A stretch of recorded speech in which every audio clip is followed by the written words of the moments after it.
Hey guys, thanks for joining me tonight. I wanted to do a video on my 3 favorite water filters, guys, and some other purification methods.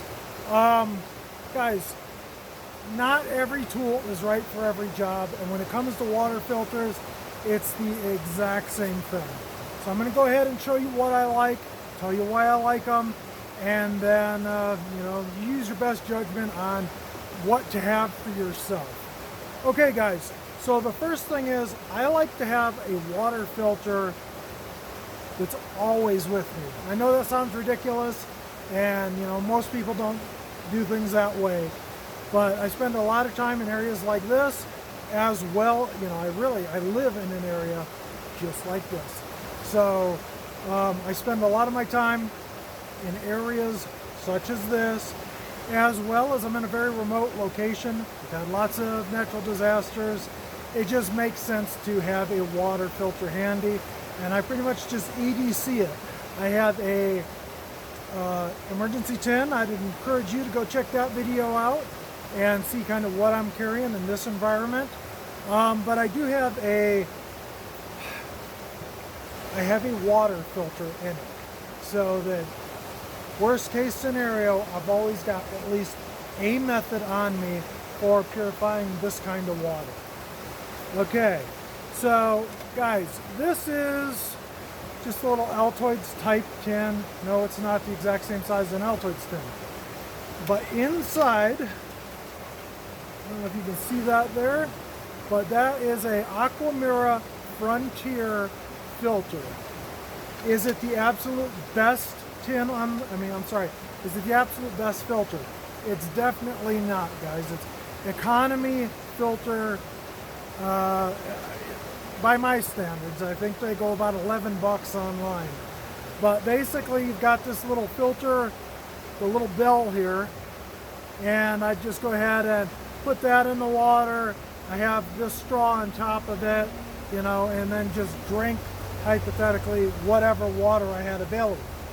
What I love about it though, guys, it fits in a tin like that. I just cut my straw to length, and then I always have that filter on me. So that to me makes it, in spite of it not being the best filter on the planet, it pretty much becomes the best filter on the planet, because I love nice cars, so if you're asking me whether I want a Corvette or whether I want a Nissan Sentra, yeah, I like the Corvette, but if I have a Nissan Sentra that'll get me to and from work and get me to the places I need to be, then that makes it better than that Corvette that's on the wish list. And that's kind of how that particular filter is. Okay guys, so the next one I like is this here, is the Sawyer Mini. I think most of you guys have seen these at one point in time or not, I'm guessing. So, it's the same kind of thing where you just go ahead and put the straw on your filter, and then it will actually fit on top of a bottle like this. It'll go ahead and, screw right on top. That's cool. There's different adapters depending on the type of water bottle you're normally carrying. A lot of times it will fit right on those bottles. So I like this because, well, number one is, don't tell the people at Aquamira, but I see that this is what most of the thru hikers are using. So in an area, Continental Divide hypothetically, what you'll see a lot of times, guys, people will carry a bottle or two like this, and then they'll go ahead and just have a filter like this, and they'll top off out of the water that they come across, maybe a creek like this or something. They'll just go ahead and top off. They'll put their filter on there, and they'll travel from Mexico to Canada just like that. So to me, if it's good enough for them, it's something I should probably have. These things are about 2 ounces is what I measured them out at. That's that's hyper light, guys. There's no excuse not to have one of these in your, you know, your emergency kit, your bug out bag, whatever the case is. It really is great for a backcountry environment. Now, the thing that I would say about this, it's intended for waters hypothetically like this. They look relatively clean. You know, you're in the backcountry, so I don't know what happened up the line there where, you know, what were the moose doing in the water? I have no idea, or, you know, whatever, the deer. It's made to get out those natural, the things that would pollute the water in a natural environment like this. So, you know, the giardia, the cryptosporidium, the things that you would expect to find in this kind of water. So, like I say, for 2 ounces, and I don't think these are particularly expensive. They're worth throwing in a bag. All the thru hikers have them. So, yes, that's a good idea to me. Give me 1 second, folks.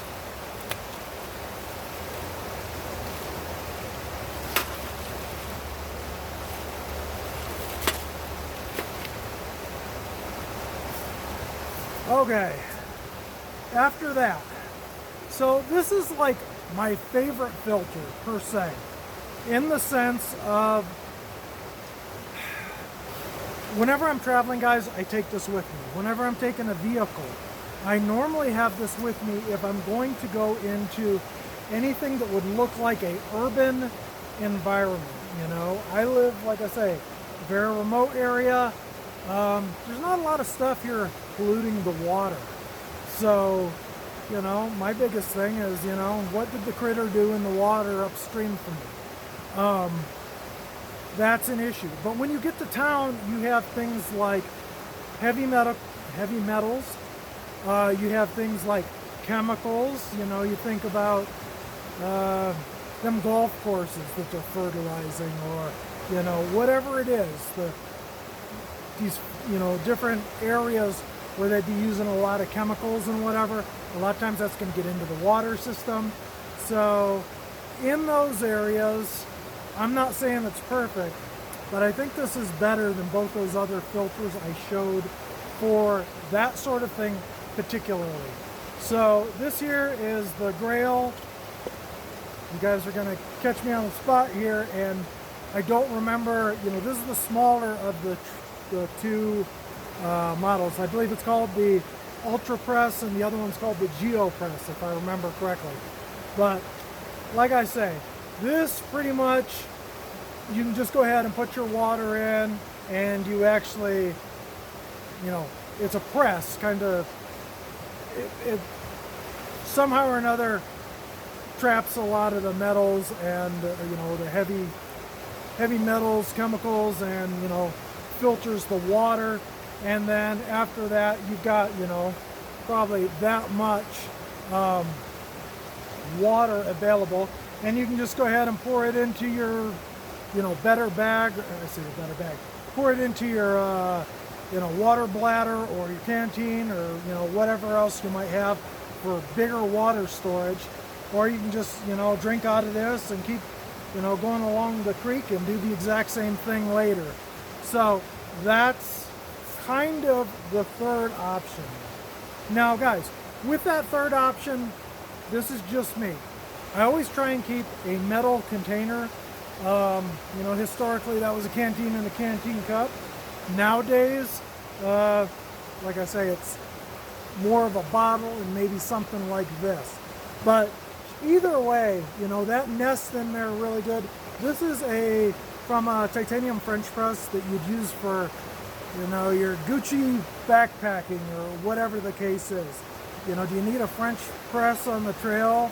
I'm going to say no, but apparently there's a market for them, and I'm thankful that there is, because I actually got this secondhand at the, you know, little used backpack store, and so I've got this thing. It's got a lid for it, and what that does, guys, is if the water was just really terrible, I can go ahead and boil that water. And, you know, one thing I know for sure when I look at filtered water, for example, I don't know whether or not that filter's got a crack in it. I don't know, is it letting contaminants through? It's, hypothetically 99% effective at, keeping these different diseases out of the water. That 1% or 0.1% or whatever we're talking about there, that they can't guarantee, that's the part that makes me a little nervous. So the one thing I know is if I've got a cup like this, if I boil that water, I know I've got dead water. And I mean cryptosporidium, giardia, a lot of these cysts, a lot of these different contaminants that would make me sick, they're gonna die when they're boiled.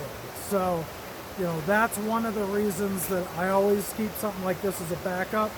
And not only that, but some of these filters are good for hypothetically 30 gallons, 50 gallons, or whatever. I don't know, you can go look up the specs on them. But in my head, I've just determined that,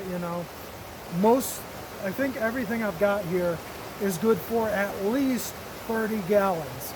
So to me, I just do crude math and think to myself, well, that will get me through 30 days, basically. So, I'm not gonna have to change out my filters for a while. And I keep my little Aquamira Frontier in my pouch, my little Altoids tin. And then I've got my Sawyer Mini. That's in, I've got actually a couple of those in my backpack because they only take up 2 ounces. And then this one here, I will take primarily, like I say, if I'm going to be traveling through urban areas, then I take this one also. So, but the thing about it is, this here, I can indefinitely fill up water with this and go ahead and,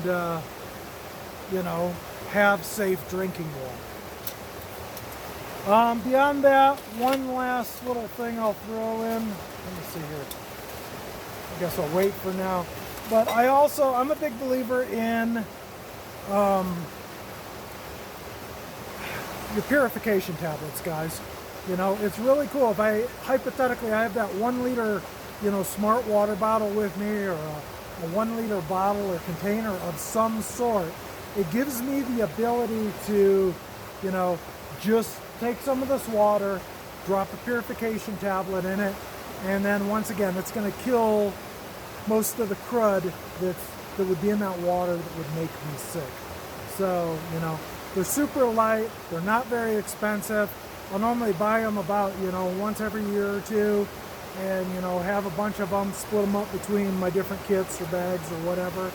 And, like I say, at least then I know that I've got drinking water that's free of, anything that's going to make me sick.